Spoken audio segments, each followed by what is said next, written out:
नमस्कार, Kanchan kitchen recipe मध्ये आपलं सर्वांचं मनापासून स्वागत आहे।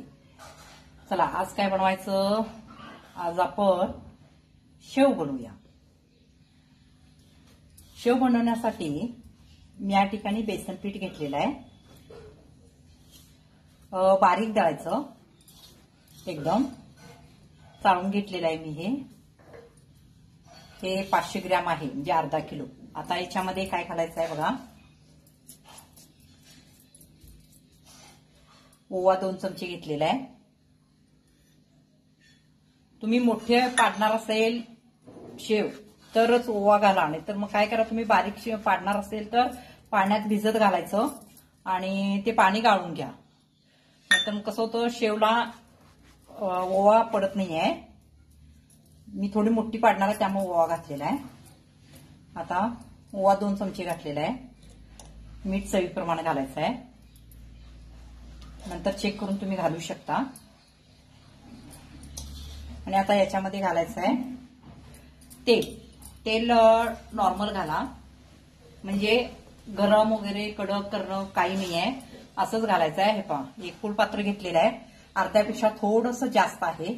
1 किलोला एवढं फुलपात्र लागतंच फुल, मग मी या ठिकाणी अर्धा किलो घेतलेलं आहे। मग हे तो अर्ध्या वाटीला थोडं जास्त आहे। हे तेल ह्याच्यामध्ये घालायचं, गरम वगैरे काही करायचं नाही।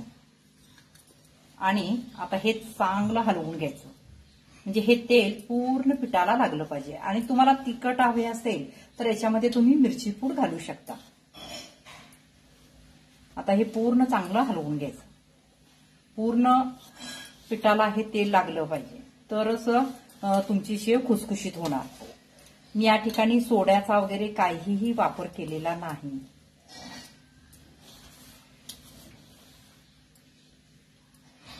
हे पूर्ण चोळून घ्यायचं।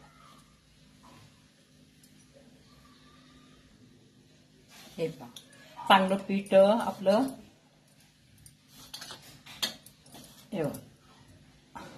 मिसळलेलं आहे, चांगलं पूर्ण पिठाला तेल लागलेलं आहे। आता याच्यामध्ये 1 चमचा हळद पूड घालायची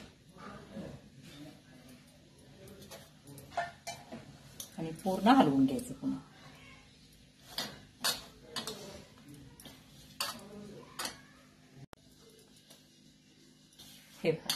या ठिकाणी हळद पण घातलेली आहे, मिसळलेली चांगली।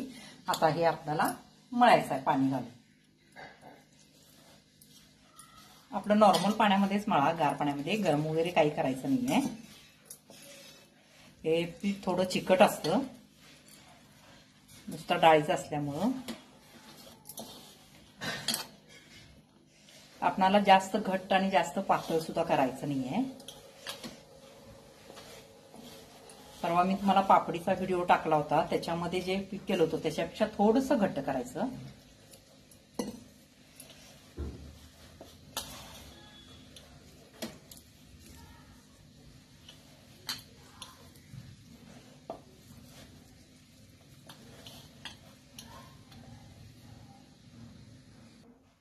हे पहा, पाण्याचा हात बुडवून हे करा, म्हणजे चिकटत नाही हाताला, फार पीठ चिकट असतं। आता अशा पद्धतीनं आपण हे मरदलेलं आहे। आता एक 10 मिनिटं काय करायचं, हे असंच ठेवायचं आणि पुन्हा 10 मिनिटांना आपण शेव पाडून घेऊ।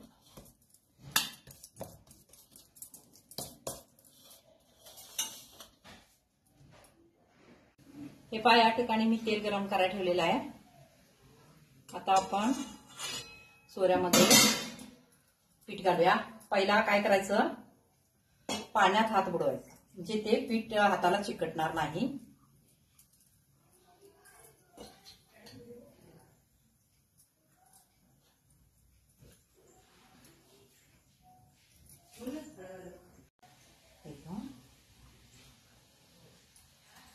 पाण्याचा हात लावल्यामुळे हाताला अजिबात चिकटत नाहीये। आता काय करायचं, आपण शेव पाडून घेऊ।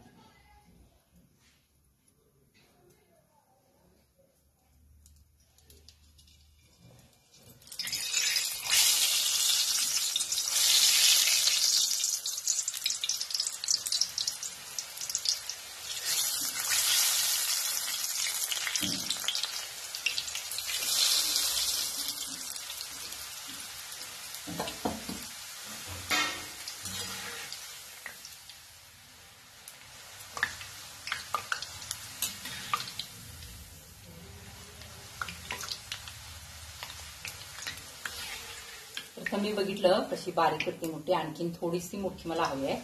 मी त्यामुळं साच्याचं हे बदलणार आहे का, चकती बदलणार आहे.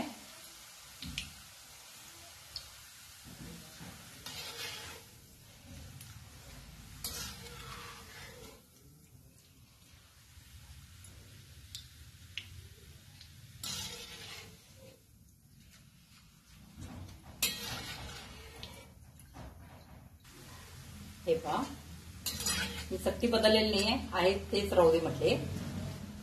जास्त मोठी होती, मोठी आहे चकती माझ्याकडे. आता मग अशा पद्धतीने आपण आता पाडून घेऊया.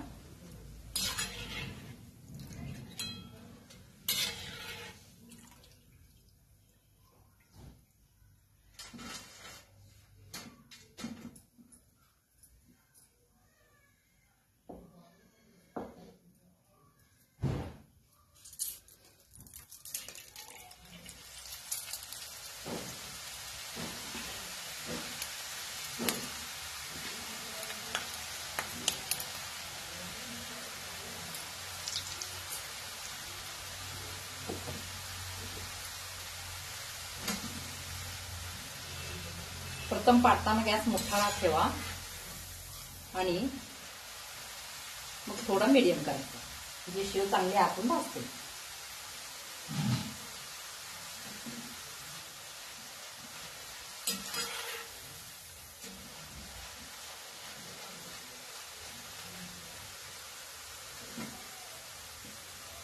तुम्ही याच्यापेक्षा मोठी पाडायची असेल तर पाडू शकता, याच्यापेक्षा लहान पाडायची असेल तर मात्र त्याच्यामध्ये ओवा घालू नका. ओव्याचं पाणी करून घाला, नाहीतर शेव पडणार नाही.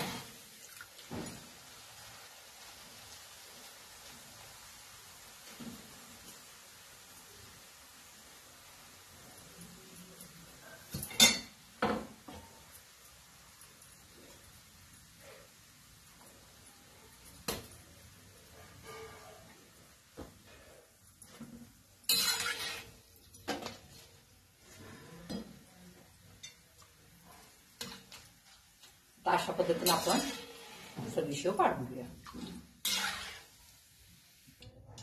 हे पहा, या ठिकाणी अर्ध्या किलोची शेव आपली एवढी झालेली आहे.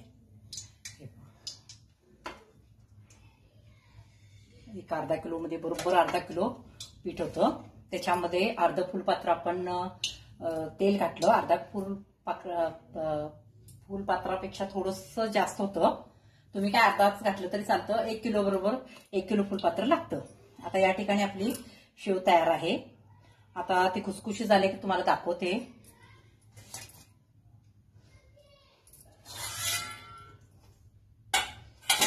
वरचं गरम आहे.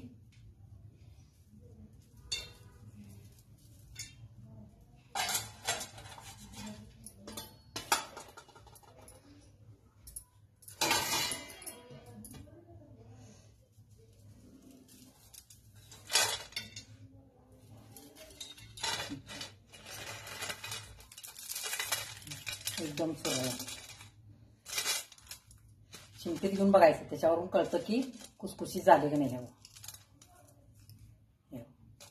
एकदम खुसखुशीत होते. हे आता याच्यामध्ये आपण सोडा वगैरे काही वापरलेलं नाही आणि अर्धा किलो मध्ये भरपूर होते.